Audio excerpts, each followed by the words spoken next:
नमस्कार प्यारे बच्चों, इस वीडियो में हम करेंगे क्लास 6 के दो मोस्ट इम्पोर्टेंट क्वेश्चन, जिसमें से आपका पहला क्वेश्चन है, क्या आप ज्ञात कर सकते हो कि ये हमें पैटर्न दिया हुआ है, इसका हमें मान ज्ञात करना है। तो बच्चों, ये आपका मोस्ट इम्पोर्टेंट क्वेश्चन है। इस प्रकार का क्वेश्चन आपके पेपर में आएगा ही आएगा, तो अच्छे से तैयारी करके जाना। तो देखो इसको हम कैसे करेंगे आंसर में। सबसे पहले हम क्या करते हैं, इसका पैटर्न लिख लेते हैं जो हमें इन्होंने दिया हुआ है। तो 1 जमा 2 जमा में 3 जमा में डॉट डॉट है, फिर प्लस 99 जमा में 100, फिर जमा 99 प्लस में डॉट डॉट है, फिर जमा में 3 जमा में आपका 2 और जमा में 1 है बच्चों। अब पहले तो आप इस पैटर्न को समझो। जब आप पैटर्न को समझ जाओगे तो आंसर आप आसानी से दे पाओगे। तो देखो ये गिनती स्टार्ट हो रही है 1 से। 1 1 फिर 2 प्लस किया गया, 2 में फिर 3 प्लस किया गया, फिर इसी तरह 4 5 6 ऐसे हम जमा करते गए। और यहाँ से लेकर 99 और 100 तक हमने क्या किया, प्लस किया। अब 100 के बाद ना वापस आ रहे हैं पीछे। 100 के बाद 99, 99 के बाद 98 आएगा, 97 96 95, ऐसे ऐसे करते करते हम 1 तक आ रहे हैं। अब इन सबको जोड़ के बताना है कि जोड़ने पर कितना आएगा। तो बच्चों इसका एक तरीका है। पहले तो आप पैटर्न समझ गए, तो पैटर्न समझो। देखो अगर मैं 1 को जोड़ूंगा तो 1 ही आएगा। अब उसके बाद 1 जमा 2 जमा 1 अगर मैं जोड़ूंगा तो कितना आएगा, आपका 4 आएगा बच्चों। ठीक, अभी टेंशन नहीं लेना, मैं अच्छे से समझा दूंगा। अभी आगे मुझे करने दो पहले। फिर 1 जमा 2 जमा में 3, फिर जमा में 2 जमा में 1 इजकल टू, अब इसको जोड़ूंगा तो कितना आएगा, आपका 9 आएगा। बच्चों मैं यही वाला पैटर्न बना रहा हूँ। ठीक है, देखो 1 से लेकर ये 100 तक गए, फिर वापस कहाँ पे आए, 99 पे। तो मैं भी यहाँ पे 1 से लेकर 3 तक गया, फिर वापस किस पे आ रहा हूँ, 1 पे। फिर इसी तरह से हम आगे करेंगे। 1 जमा 2 जमा में 3 जमा में 4, फिर जमा में 3, फिर 2, फिर 1 इजकल टू, अब इन सबको हम प्लस करेंगे ना तो आपका आएगा 16। ऐसे ही हम आगे तक करते जाएंगे। ठीक बच्चों, अब ये आ कैसे रहे हैं पहले आप ये समझो। देखो ये बीच में क्या है, आपका 2 है ना, बीच की संख्या 2 है। 1 2 तक गए, फिर वापस पीछे आ गए तो 2। अगर हम 2 का स्क्वायर करेंगे, हमें क्या करना है, 2 का स्क्वायर। तो 2 का स्क्वायर करेंगे तो क्या आएगा, 2 दूनी 4, यानी इसका आंसर जोड़ने पे कितना आया, 4। अब इसमें देखो 1 से लेकर 3 तक गए, फिर हम वापस पीछे आए तो बीच में कितना आया, आपका 3। अगर हम 3 का स्क्वायर करेंगे तो कितना आएगा, 3 गुणा 3 इजकल टू 3 तिया 9। तो आंसर कितना आया, 9। इसी प्रकार से बच्चों इसमें हम 4 तक गए, यही चीज हमें क्या करना है, इसमें करना है। यहाँ पे क्या हुआ, ऐसे हम डॉट बना देंगे, ऐसे हम आगे तक हमने सॉल्व किया। फिर इसके बाद क्या होगा, 1 जमा 2 जमा में 3 प्लस में डॉट डॉट प्लस 99 है, फिर प्लस में 100, फिर उसके बाद 99 प्लस में डॉट डॉट प्लस में 3 जमा 2 जमा में 1। ऐसे ही हम करते करते आगे बढ़ते तक गए। तो यहाँ पे क्या है, बीच में कितना आ रहा है, आपका 100। यानी 100 का अगर हम वर्क करेंगे तो कितना आएगा, हमारा 10,000 आएगा बच्चों। ठीक है, कहने का मतलब ये है, अगर इन सबको हम प्लस करेंगे तो हमारा जो आंसर आएगा वो 10,000 आएगा। यानी मान क्या होगा, मान आपका होगा 10,000 बच्चों। ठीक, और ये हो गया इसका आंसर। ठीक बच्चों, तो ये तो था आपका पहला इंपॉर्टेंट क्वेश्चन। अब हम करेंगे दूसरा इंपॉर्टेंट क्वेश्चन। दूसरा आपका इंपॉर्टेंट क्वेश्चन है बच्चों, जब आप सभी एक वाले अनुक्रम को ऊपर की ओर जोड़ना प्रारंभ करते हैं तब आपको कौन सा अनुक्रम प्राप्त होता है। यहाँ तक तो हुआ आपका एक क्वेश्चन बच्चों।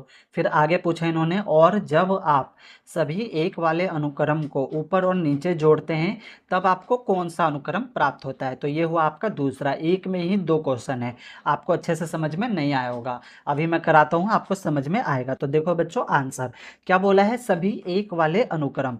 तो एक वाले अनुक्रम क्या होंगे, आपके सभी एक ही होंगे, सभी एक।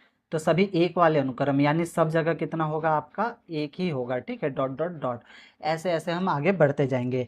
अब आगे क्या बोला है, सभी एक वाले अनुक्रम को ऊपर की ओर जोड़ना है हमें। ऊपर की ओर का मतलब आगे की तरफ बढ़ते हुए। तो यहाँ पे हम लिखेंगे सभी, हेडिंग लिखेंगे बच्चों, हेडिंग के साथ करना पेपर में, लिखेंगे सभी एक वाले अनुक्रम को, अनुक्रम को ऊपर की, ऊपर ऊपर की ओर जोड़ने पर, और जोड़ने पर बच्चों। तो सभी अनुक्रम को हम क्या करेंगे, ऊपर की ओर जोड़ेंगे। तो पहला क्या है आपका, एक, तो ये तो एक ही रहेगा।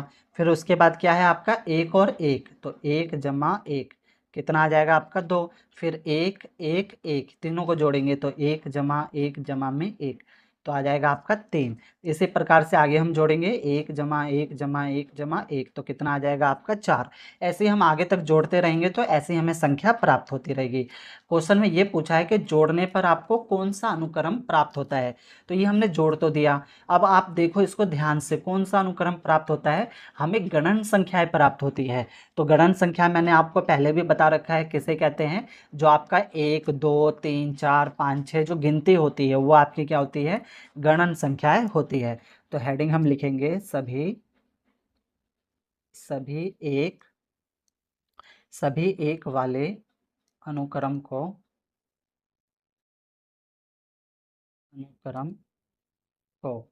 जोड़ने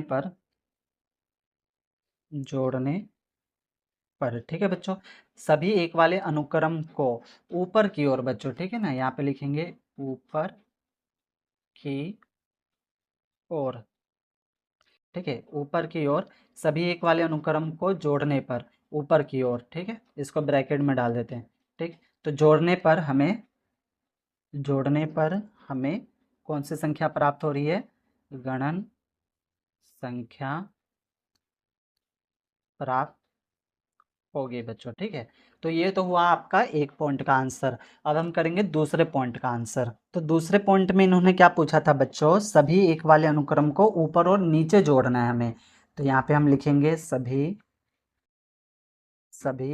एक वाले अनुक्रम अनुक्रम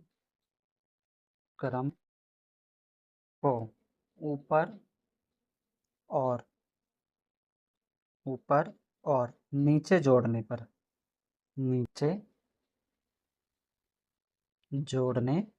बच्चों, तो इसे हम ऊपर और नीचे जोड़ेंगे। ठीक बच्चों, तो देखो ये आपका है ना 1 2 3 4, तो इसको हम जोड़ेंगे। एक तो आपका एक ही रहेगा, एक में तो कुछ नहीं करेंगे हम, एक तो एक हो गया। अब हम क्या करेंगे, 1 2 फिर वापिस 1, तो यहाँ पे आएगा 1 जमा 2 फिर 1। अब इसको जोड़ेंगे तो क्या हो जाएगा आपका 4।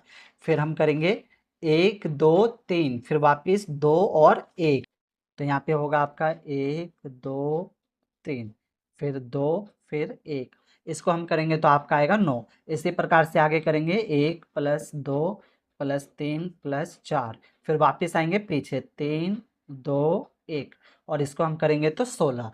अब ये भी पूछा है कि ये जो हमें संख्याएं प्राप्त हो रही है ये कौन सी संख्या प्राप्त हो रही है, तो बच्चों आप इसको अगर आप ध्यान से देखोगे तो ये आपकी कौन सी संख्या है, वर्ग संख्या है। देखो अगर मैं 1 का वर्ग करूंगा तो 1 को 1 से गुणा करेंगे तो 1 ही आएगा।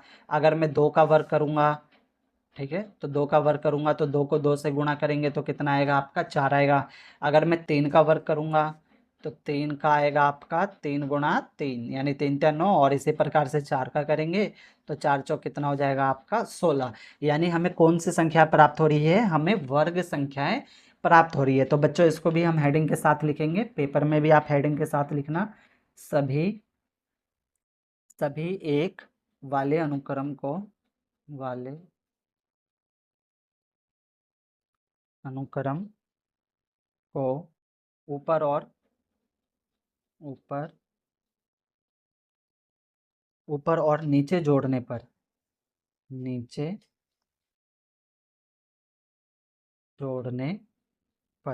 हमें हमें वर्ग संख्या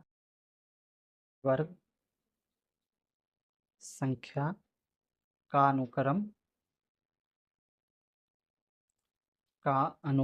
प्राप्त होता है बच्चों। ठीक है, ऊपर और नीचे जोड़ने पर हमें कौन सी संख्या प्राप्त होती है, हमें वर्ग संख्या का अनुक्रम प्राप्त होता है। तो उम्मीद है बच्चों आपको सवाल समझ आया होगा। सवाल में कहीं पर भी डाउट हो, कोई चीज़ नहीं समझ आया हो तो वीडियो को ना एक बार और प्ले करके देखना, आपके सारे डाउट ना बच्चों क्लियर हो जाएंगे। ओके, धन्यवाद बच्चों।